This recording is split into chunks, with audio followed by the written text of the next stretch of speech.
Here comes the, y'all don't really want it like, yeah. Here comes the, no. Here comes the, oh. Here comes the, y'all don't really want it like, yeah. Here comes the, no. Here comes the, oh. Here comes the.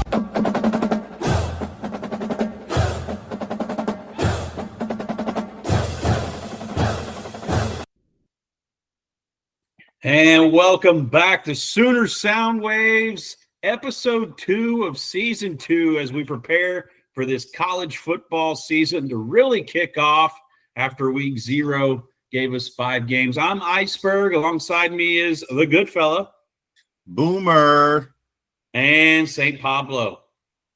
Sooner. All right. So as we approach Illinois State, a little bit of a tune-up, going to be able to see what the offense and the defense has in store. Hopefully we can score a lot of points. Hopefully we can hold them to not very many. Today, the Sooners released their week 1 depth chart for Illinois State as the opponent. So, Goodfella, what surprised you about the depth chart today?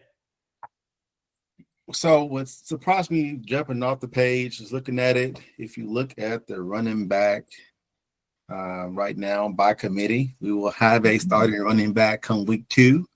Right now they have Barnes listed as the starter coming into week 1, followed by the freshman. And then you got Jay Knott. He is listed as the third. It's actually so he could be second or third running back come this week 1. That's surprising looking at that in the depth chart, because you look at special teams, they have him listed as the starting kick returner, which if you think about kick returning and how many times they're kicking out the end zone, and come Saturday we may even may have kicked it off twice.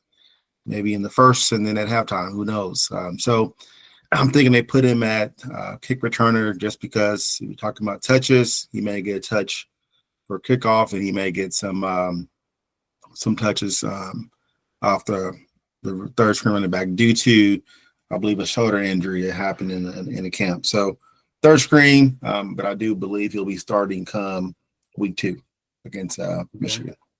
Okay. St. Pablo, I don't want to get to your surprise yet. What do you have to say about the running back group that Goodfella mentioned?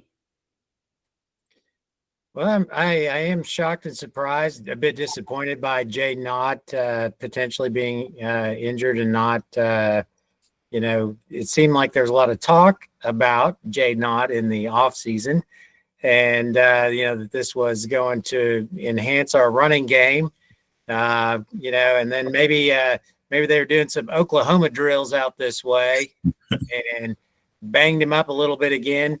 I'm hoping he can get back. Maybe this is a bit of a decoy per se with this depth chart, prior to the Michigan Wolverines game. Not that you're necessarily overlooking Illinois State here, but that was surprising to me. And Barnes being kind of listed up there toward the top is also a little bit surprising, because I did think Xavier Robinson ran really, really well.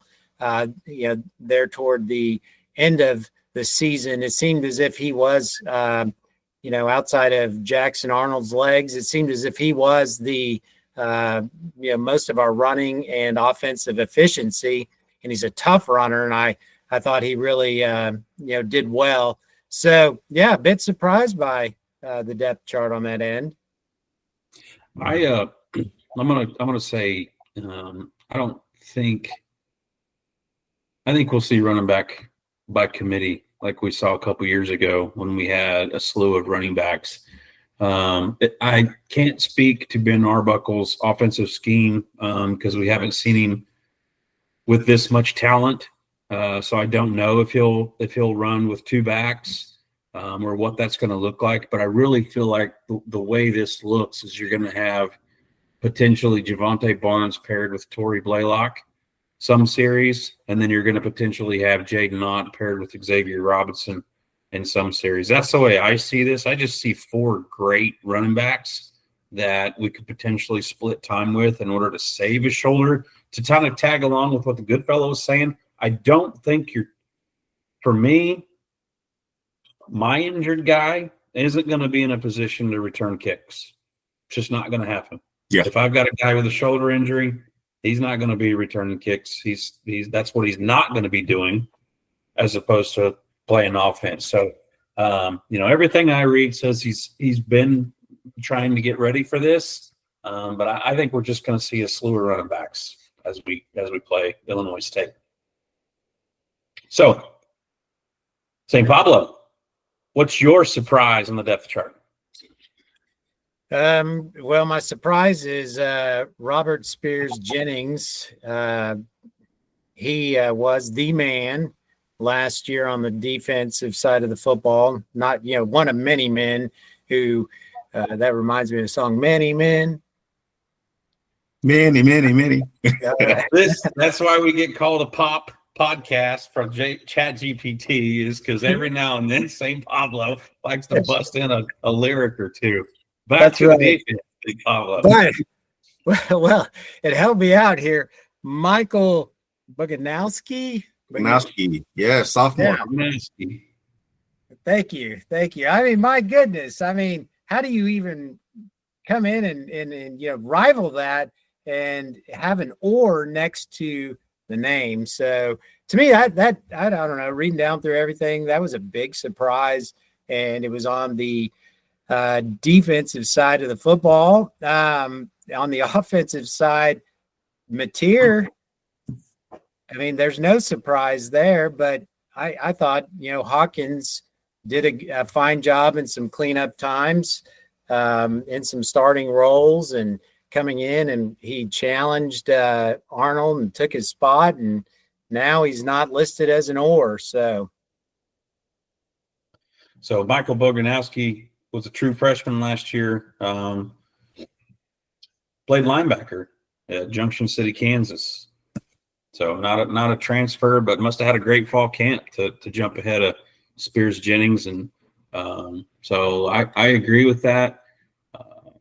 Mateer Hawkins, and I think we knew Mateer was going to be the starting quarterback. However, there could be some potential goal line packages where bring in Michael Hawkins and he gets in there with a full head of steam, can plow into the end zone. But yeah, both of those being interesting. But I just attribute the free safety position or to being you've got two guys competing for a spot, and you've also potentially got different packages that Brent Venables is going to run with either one of them. Good fellow. Yeah, I think it goes to show the strength in our secondary. I think I mentioned last week talking about, how strong we are defensively on the defensive line. But then you look at our secondary, and to see Robert Spears Jennings guys listed as "or," that just goes to show that we are pretty stacked in terms of defensively, and what we'll bring each and every week to that Saturday. When you talk about, as quarterback, I think we all knew Mateer will be leading OU this season, but I need to double check to see, does Hawkins have a red shirt possibly that he could use? And if so, it will be pretty smart of them to, he has 4 games you can kind of dib and dab and play with, to where, let's say John Mateer leaves this year going into the NFL after a Heisman-like season. We got Michaels, we got Hawkins coming in next year, with 2 years of experience, and then leading out his 3rd year, going into his senior year. Hawkins is a true sophomore, according to the depth chart. So he does have red shirt year. True sophomore. He can use a red shirt year. I love Hawkins. Love the guy.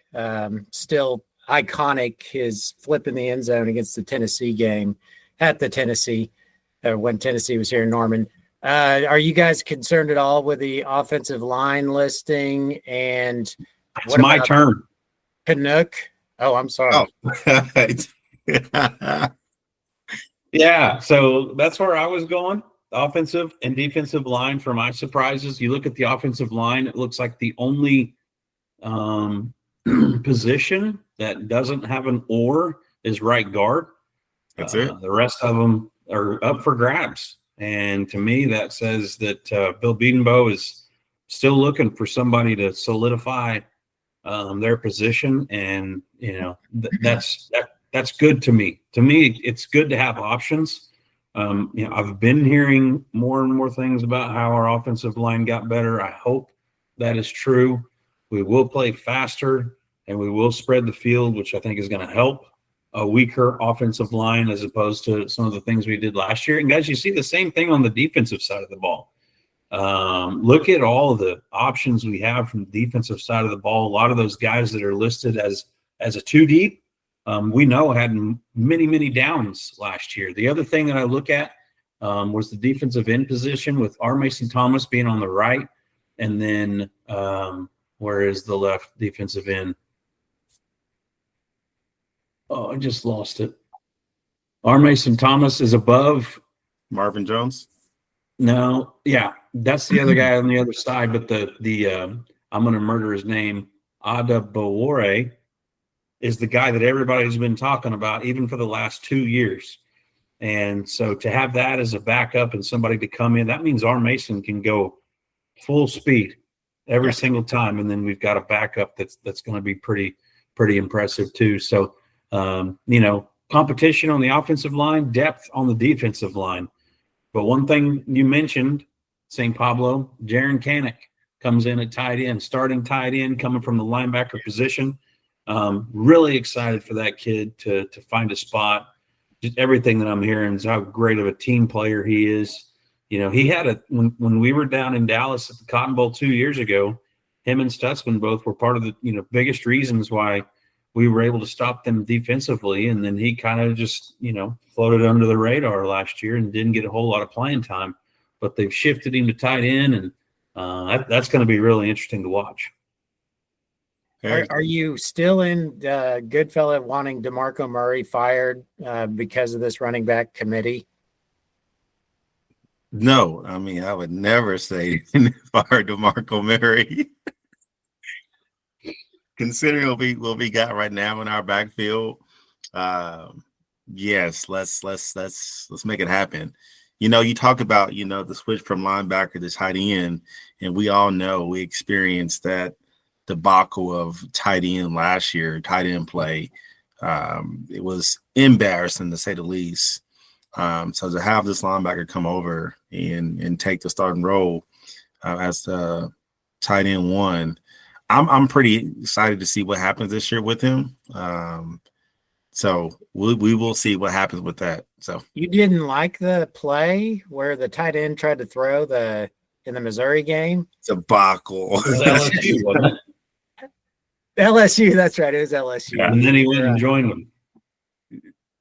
No. In the Missouri game, it was successful. There was some kind of tight end deal that was early. Oh, was it? Was it? I think, yeah. Must have inadvertently forgot that. Yeah.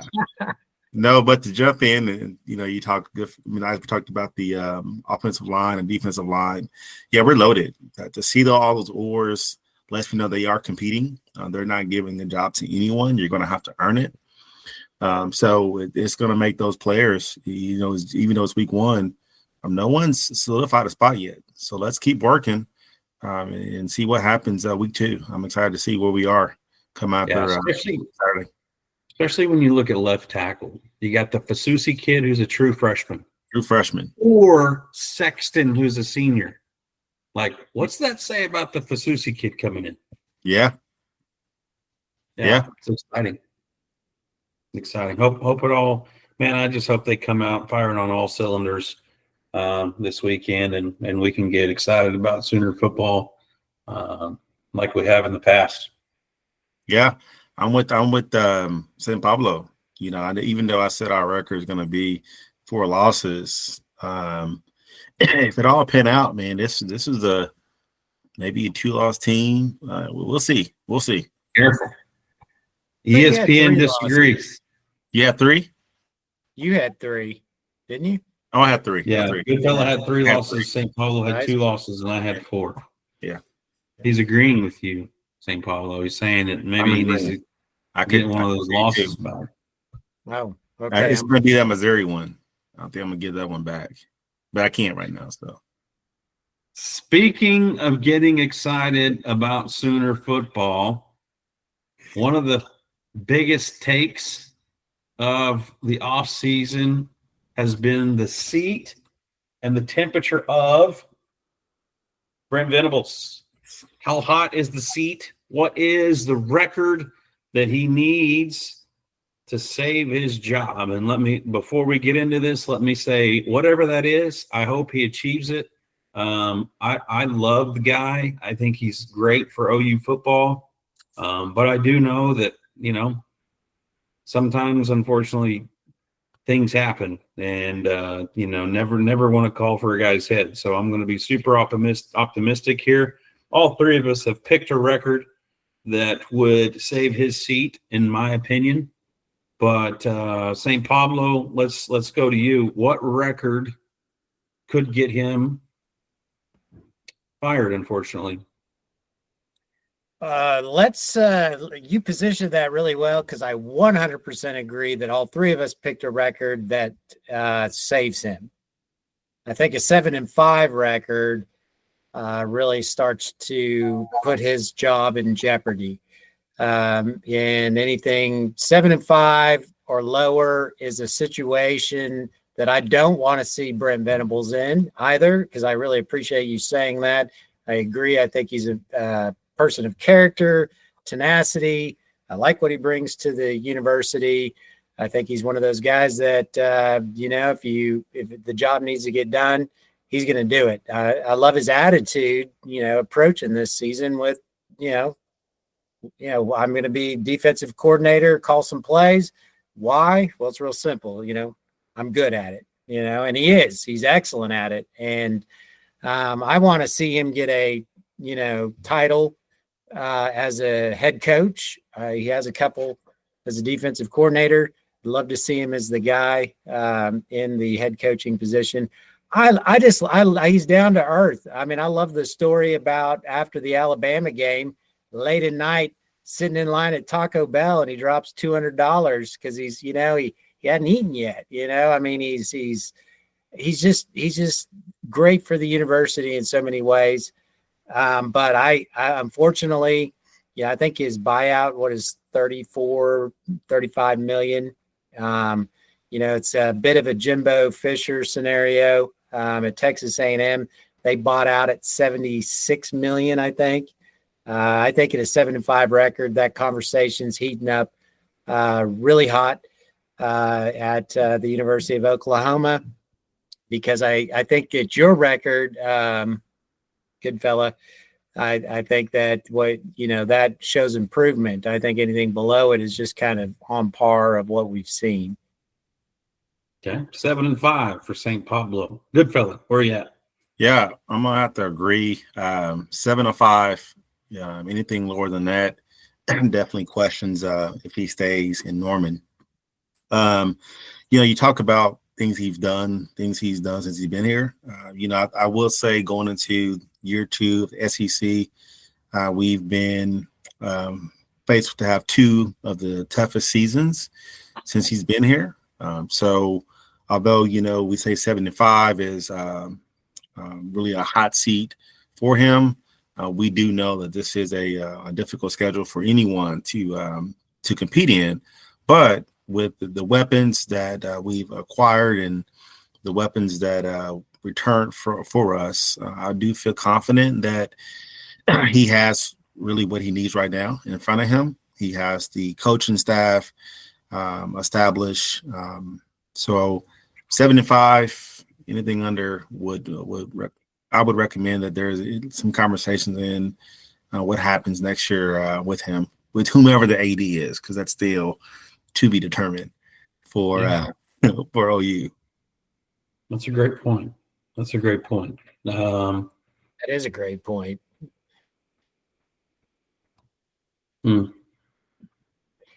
But Castiglione's sticking through through the school year? I know they are. I wonder when they go through the school year. So, Yeah, but I wonder what his. that's weighing on my decision here. That's why I'm saying then. Oh yeah, It's difficult to come in as a new AD and fire the head football coach. right. So, but I think I think that would unfortunately be Castiglione's parting shot if he had to do it. If there was pressure to do it, I'm going to disagree with you guys, and I'm going to go 7-5. He's safe. 6-6 is where the conversation would happen. Hmm. I think it's difficult to fire a coach that has a winning record, especially in the difficult schedule of the SEC that we have. I think if you can get out of that with a winning record, then you've probably bought yourself another year. However, if you get out of it at 6-6, and unfortunately, I think the bowl game performance is probably a good weighing factor too. It's been a long time since we performed in a bowl game well that was not a CFP bowl game. So and I know there's a lot more variables in this day and time that there didn't used to be with players leaving early and all of those things. But I think at 6-6, the seat's hot. 7-5 winning record. He's safe and has bought himself another year. I mean, there's something to be said about having a top 5 schedule in the toughest conference, and having it 2 years in a row. If the situation were, we would be on the front side of a 2-year cycle. I could see it maybe being different, give another guy a chance. But I think with the outlook being, next year will be a different schedule. We've had a gauntlet the last 2 years. As long as we're above 500, I think Brent Venables is safe for another year. Let me ask you this. Let me throw this in there. I think we're thinking the same thing. No, this is different. Go ahead. Something else. Let's say 6-6. Let's say those 6 wins were against, Texas, Alabama, LSU, and we lost games we shouldn't have lost. Does he still? That's a different conversation when you win the big ones and you lose the ones you shouldn't lose. Is that just a game planning? Like what happens with that? That's a different conversation on do we keep it's a very different conversation. But I think if a guy has proven to you that he can beat the big guys, he's worth another shot. Yeah. Alabama was a marquee win last year. Yeah. I do think there's a lot of stake in the Texas game. Yeah. And I know San Pablo has brought that up multiple times. Yeah. 7-5. Would you stick to that? Would you 7-5? I would stick to Texas loss. I just think a winning big Texas loss though, like another shellacking, like it's been. That's a morale. I mean, I do, but here, I wouldn't be surprised if it happened with another big Texas loss in a 7-5. It wouldn't surprise me. But right. I do think it's really difficult to fire somebody with the schedule that we have if they are over 500. So, but a big Texas loss again, man, that would also be a dagger in the heart to me. You know what I mean? I don't want to go watch another one of those. Those are boring. If in all fairness, you are in my opinion, a very sane kind of OU fan. And so you can only imagine the intensity. Say we do roll into Texas undefeated and then just get destroyed. And then it all kind of spirals down. Things get out of control pretty quick. Texas that's a big week. That's a big week, especially if Texas comes in with a loss, at least one. That means somebody else has done it, which means the pressure is even higher. You know what I mean? If they come in undefeated, then I think a loss isn't as big of a deal. But if they come in, already having been bloody, if you will, like somebody's already cut them in the Rocky terms, then I think that's, that game's huge for him to win. And it would be really nice if we could be on the other side of a lopsided victory. Oh yeah. So can I take the other side of the AD conversation though? Yeah. Do you think that Castiglione, you think he's more likely to let Venables go than someone coming in new to kind of prove and establish themselves? I do. Okay. He's Venables is. I really think he's loved enough by OU faithful and OU alum and the brotherhood, if you will, that you're not going to tee that up for a new guy to come in and make that much waves. You know what I mean? I think you're going to let the guy leave and, hey, unfortunately, I need you to do this before you go so we can not have to do it with the new guy coming in. I do think that. Okay. You disagree? I don't know. That's a tough. I mean, just given the way in which the hiring went down for Brent Venables out of Clemson, and if I remember correctly, they took a private jet out there, visit him there. They have history, a lot of history together, and I don't know that Joe Castiglione would do such a thing, but I don't know. Yeah. Well, what message will it send if he doesn't do it? Let's say he does have a losing season and you bring someone in, is it the cleaning house? Well, okay, I was going under 7-5. I was playing under that. Okay. A losing season's different, I think, but 7-5, that's a tough call. Yeah, it is. It is. But I'm saying, supposedly, from everything I understand, Castiglione's staying through the year. To do it at the end of to do it when a new guy's in is too late. Like there's a timing thing too. You know what I mean? Like most good hires and big guys that get fired are going to get fired immediately after the season's over or towards the end of the season. The bowl time. Well, Castiglione's still going to be here. This is the way I've understood it. I've understood that he's carrying out the entirety of this school calendar year. Well, whose seat is hotter, though, Ben Arbuckle's or Brent Venables? Because you already see that the University of Oklahoma is willing to mid-season poll on a coordinator. And let's say the offense, because you can take that other side on the offensive line and taking, tight end seems really thin position. We're doing the running back by committee. Let's say we don't get the production and it's similar, maybe a little bit of growth, but it's similar to last year.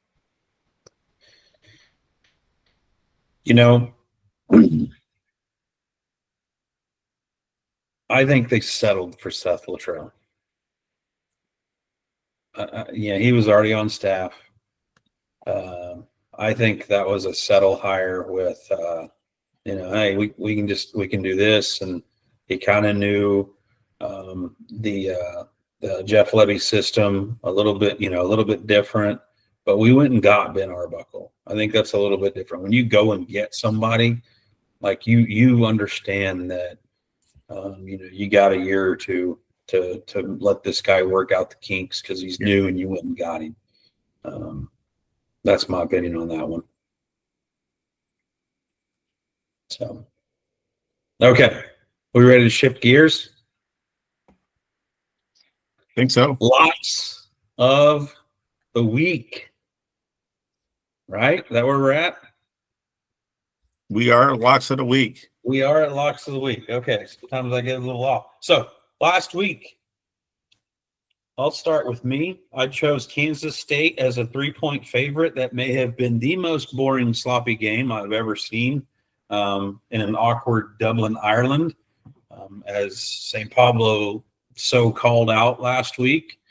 Took a loss there. So Iceberg goes to 0-1. St. Pablo, you had Stanford as a 2.5-point favorite over Hawaii, and Hawaii ended up pulling off that game towards the end. So St. Pablo also goes 0-1.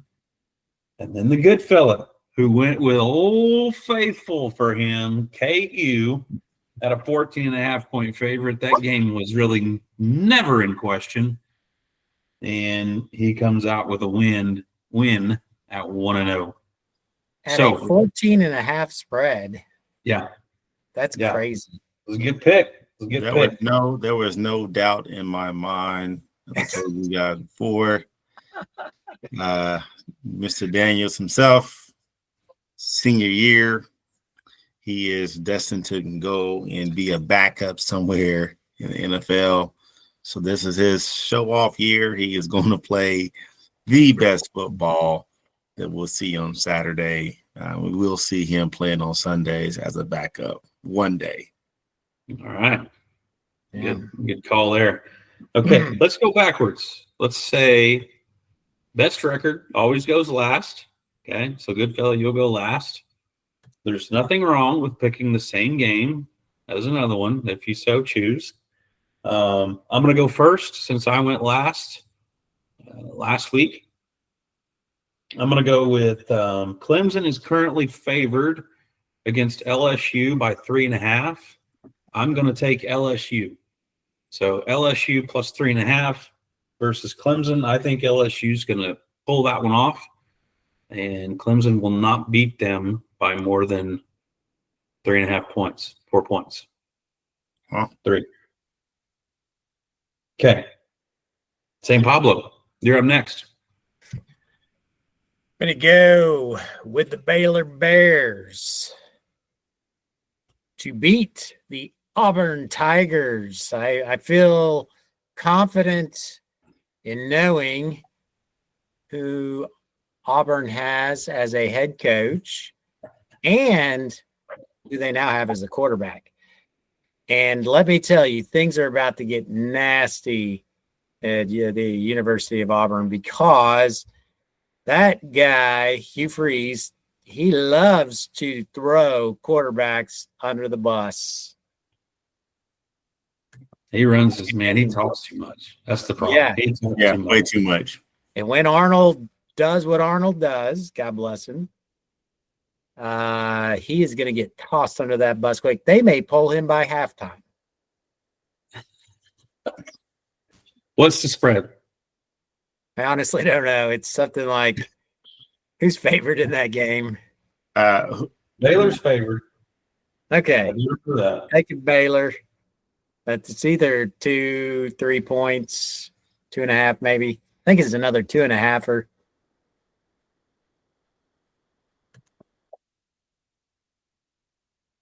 You have a good fella? No. The luck of the Irish was not with Kansas State. You're right. That was a rough game for Kansas State. Do you still have them to win the Big 12? Me? No. No. Never had them to begin with? I don't think so. It's here for Baylor. The good fella has KU winning the Big 12, which honestly is not a bad pick right now. I didn't say win the Big 12.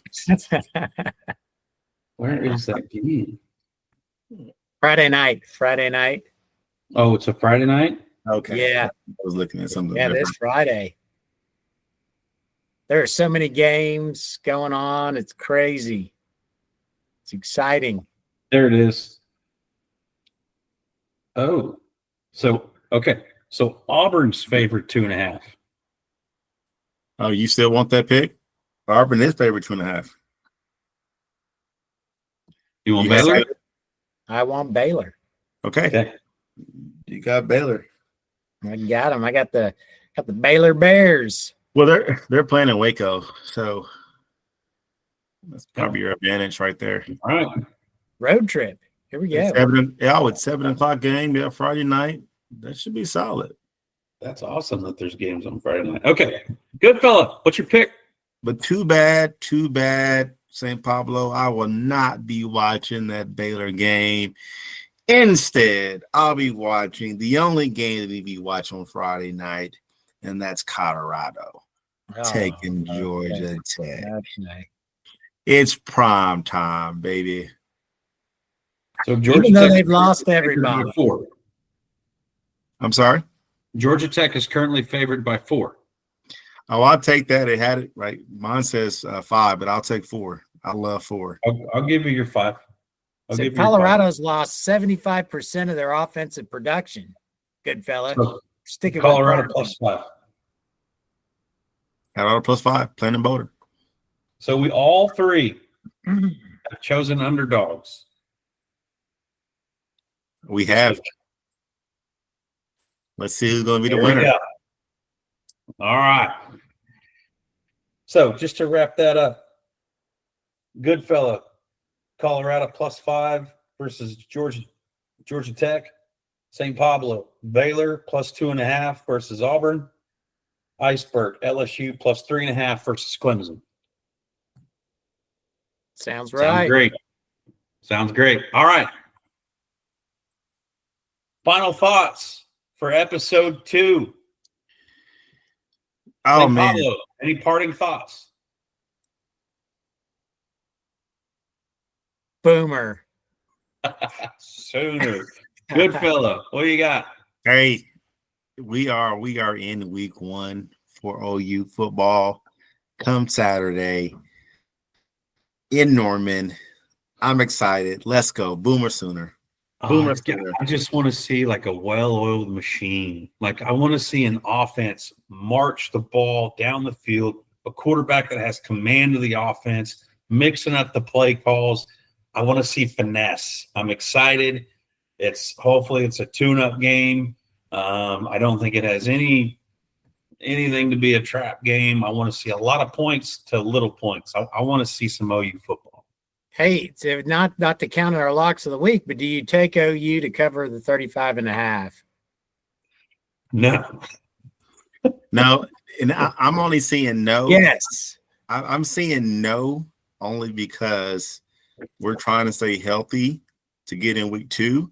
So there's no need to but that contradicts what I said last week about we're going to stump a mud hole in them. Like we're really just trying to get a good look, stay healthy, go into week 2. 1-0. I think the first game, there's so many variables. There's so many variables with the offense, with the newness. I need to watch the test drive before I think about putting them as a lock of the week and purchasing. OU's defense will score 14 points at least. Oh, here comes St. Pablo with the prediction. Yeah, you heard it, folks. All 1,111 viewers of the Facebook page. Thank you, guys. Pablo says OU defense will score 14 and cover the 35.5, even though it's not his lock of the week. Mark it I down. didn't realize we had that many relatives. All right. Speaking of all the views on the Facebook page, thank you for all the views. Thank you for all the likes and the follows and the watching of episode 1. Please continue to do so. Share it with your friends. Comment. Ask some questions. We'd love to answer viewers' questions. That'll do it for episode 2. We'll see you next week for episode 3. Have a good one. Boomer. Here comes the, Sooner. here comes the, y'all don't really want it like, yeah. Here comes the, no. Here comes the, oh. Here comes the, y'all don't really want it like, yeah. Here comes the, no. Here comes the, oh. Here comes the.